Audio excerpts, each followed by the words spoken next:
Hi guys, welcome back to my channel. आज बहुत दिनों बाद मैं आई हूँ क्योंकि एज यू नो कि मेरे ग्रुप 2 के एग्ज़ाम्स चल रहे थे। हालांकि एग्ज़ाम्स मेरे अप टू द मार्क नहीं हुए, but let's see what ICI has prepared for me. So I hope कि आप लोग बहुत अच्छे होंगे और मस्ती कर रहे होंगे, रिलैक्सेशन कर रहे होंगे एग्ज़ाम्स के बाद। आज मैंने सोचा कि क्यों ना मैं अपनी FR स्ट्रैटेजी आप लोगों के साथ डिस्कस करूं, बिकॉज एग्ज़ाम से कुछ दिन पहले की बात है।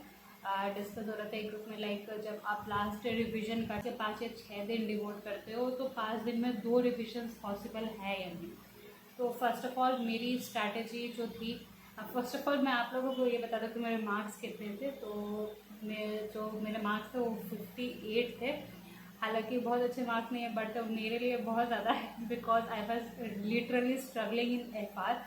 मतलब एक बहुत ज़्यादा सिलेबस है, बहुत ज़्यादा बल्कि है, बहुत ज़्यादा इंडिया से। और जनरली क्या होता है, जो हमारा हायरार्की रहता है जब हम कोचिंग्स लेते हैं तो ऐसा होता है जैसे FR हम लोग काफ़ी पहले ले चुके रहते हैं। SFM या कॉस्टिंग के बाद हम लोग FR ले चुके, लेकिन जैसे हम लोग DT IDT सबसे लास्ट में लेते हैं तो हम लोग को थोड़ा ज़्यादा अच्छे से याद आता है क्योंकि रिसेंट किया होता है। FR लिए हुए थोड़ा टाइम हो जाता है तो थोड़ा उस कारण भी हमें हिंड्रेंस आती है।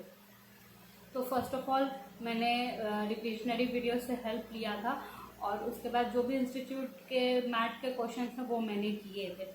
बट लास्ट में ये हो जा रहा था, जैसे मुझे याद तो आ रहा था जब मैं रिवीजन करने के लिए आई सेकेंड रिवीजन, तो मुझे याद तो आ रहा था कि हाँ ये क्वेश्चन के पर्टिकुलर चैप्टर से, पर्टिकुलर इंडिया से, पर्टिकुलर इलस्ट्रेशन है, ये है वो है।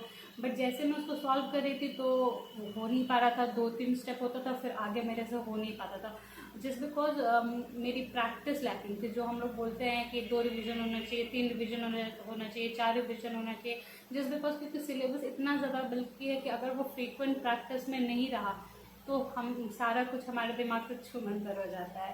तो जब उसके बाद फिर मैंने जो लास्ट के 5 डेज होते हैं, 5 या 6 डेज, उसको आप ऐसे डिवाइड कर सकते हो कि लास्ट का 1.5 डेज आप दोबारा से category A and category B, mostly category A chapters पे रखिए। कैटेगरी A में जिनके ज़्यादा वेटेज है और हमेशा आते हैं, जैसे फाइनेंशियल इंस्ट्रूमेंट्स हो गया, फिर हमारा बिजनेस कॉम्बिनेशन हो गया, ये आते ही आते हैं, फिक्स है। तो इनको आप कोशिश कीजिए कि जब आपको 5 या 6 दिन अलॉट कर रहे हैं लास्ट रिविजन के लिए तो उसमें 1 या 1.5 दिन ऐसा आप रिजर्व रखिए कि आप दूसरी बार भी उस 5 या 6 दिन में ये चीज़ आप कर सको।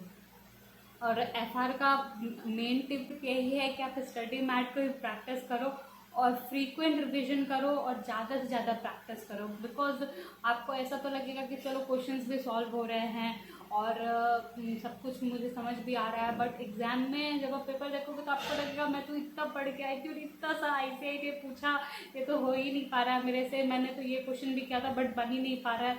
तो just because practice practice practice, और लास्ट का जो 4-5 दिन जो भी आप अलॉट करते हो उसको बहुत अच्छे से आप प्लान करना। बहुत सारे अच्छे अच्छे टीचर्स के आपको प्लानिंग वाली वीडियोस मिल जाएंगी। मैं अभी उतनी अच्छी नहीं हूँ कि मैं आपको एक प्लानिंग वीडियो बना के दे सकूँ। तो होप सो कि आप ये सब जो मेरे टिप्स है आपको नवंबर एग्जाम में ज़रूर काम दे। All the best and bye bye.